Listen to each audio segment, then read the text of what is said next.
This card is a downright beast, and the fact that you could pick it up for just over $260 a few days ago makes it an even better bargain than it already was. Now, right off the bat, I know what some of you are thinking. Greg, it is an AMD graphics card and it's not even from their RX Polaris lineup, which means it's going to be very power hungry and it's going to run pretty hot.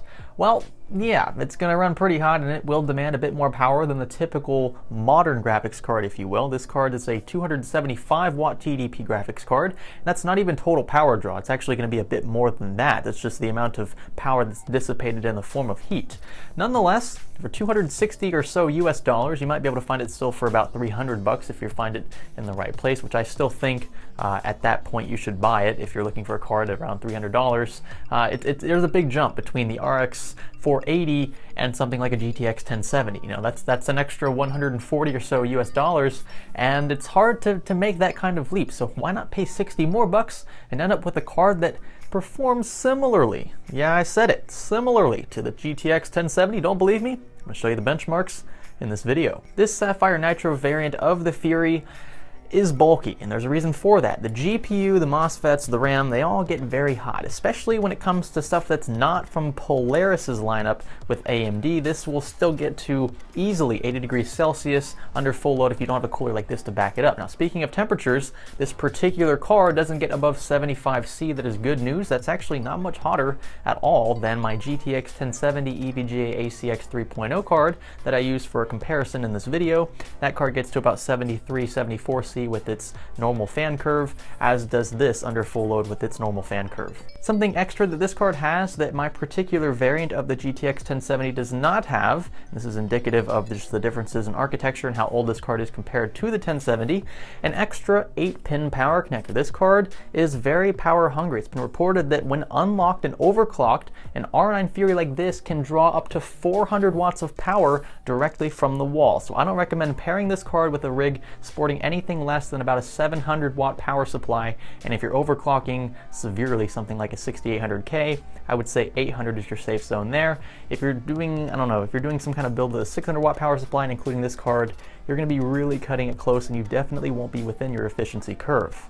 The fans themselves will always stay on. They'll be relatively inaudible until you game for about 10 or 15 minutes. You'll start to hear a little whistle blowing in your case, but don't mistake that for coil whine, which this card is also notorious for. You definitely hear it, and it's a weird sound too. It's not just your typical high-pitched coil whine. Excuse me. This thing can really change pitches on you in a heartbeat.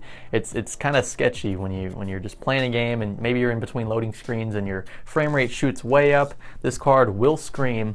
Don't freak out though, that is normal. It's just the nature of the card and how it's designed. Other than that, I don't think there's anything else I would like to say about the card. It is beautiful, it's well designed, it's got a nice backplate, triple fan design, again 2 8-pin power connectors, keep that in mind.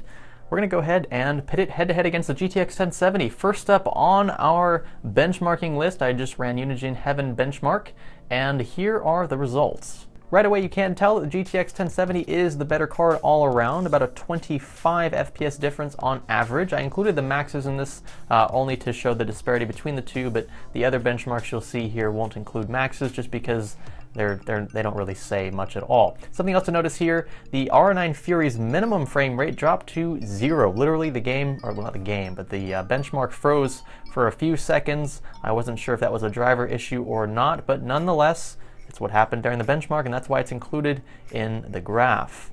Now, if you check out the frame rate trend for the Heaven benchmark, you notice there are a few frame rate spikes here and here, as well as here. This one's not as noticeable, but this is something that the 1070 did not experience, that the R9 Fury did. This could perhaps be just a driver optimization error, and definitely accounts for the 0 FPS on the previous graph. But let's move on to games. First up, as always, GTA 5 and in 1440p max settings, no anti-aliasing, and no advanced graphics. The R9 Fury closed the lead a bit here, 85 frames per second on average for it and 100 FPS for the GTX 1070. Our minimum showed a similar disparity, 59 frames per second for the Fury and 71 for the 1070. Still nice to see that the Fury kept well within the 60 FPS boundary even on the minimums when max settings were engaged.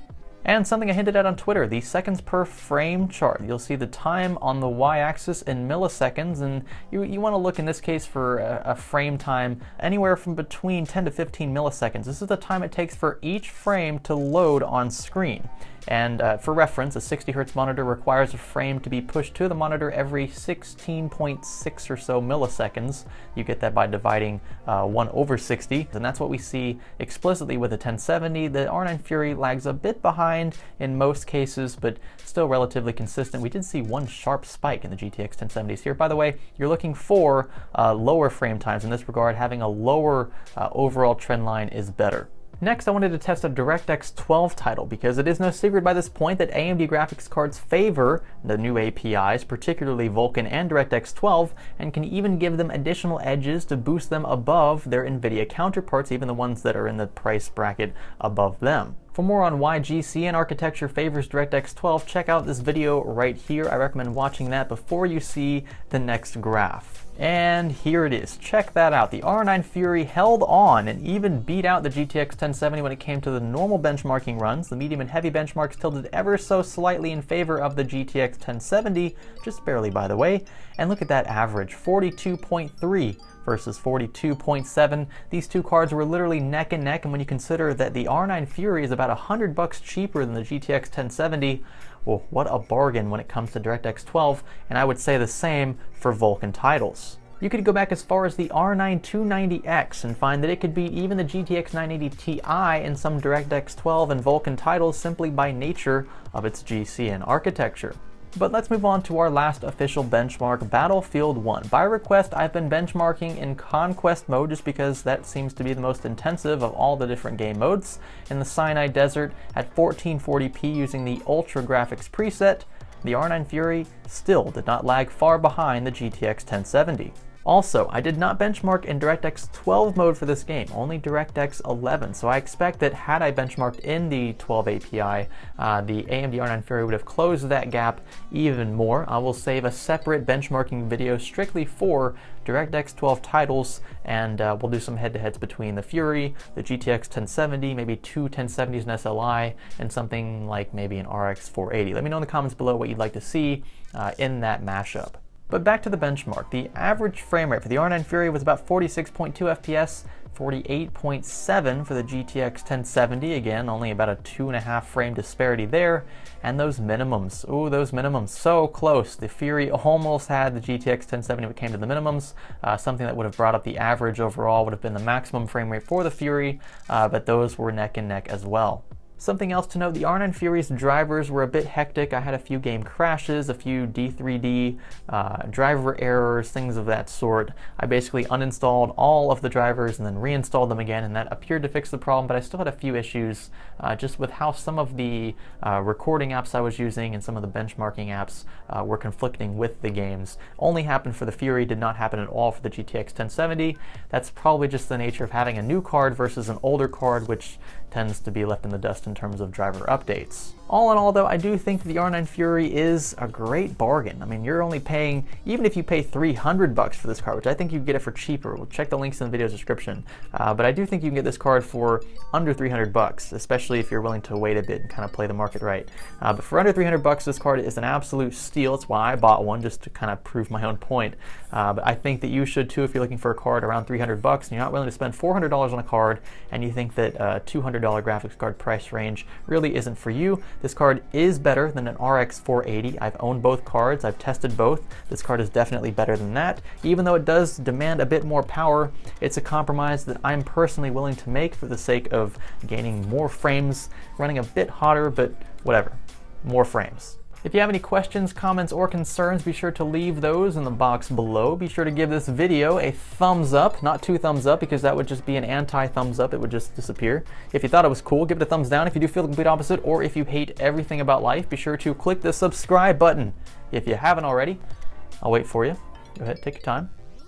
I'll catch you in the next video. If you haven't already checked out the giveaway video, another GTX 1070 I am giving away, click on the card right here. I'll tell you all you need to do. It's actually not a lot at all. Just follow me on Twitter, Instagram, or Facebook, and you'll be eligible for the giveaway. It is a global giveaway. More on that, click the card. I'm not going to say any more than that. This is Salazar Studio. Thanks for learning with us.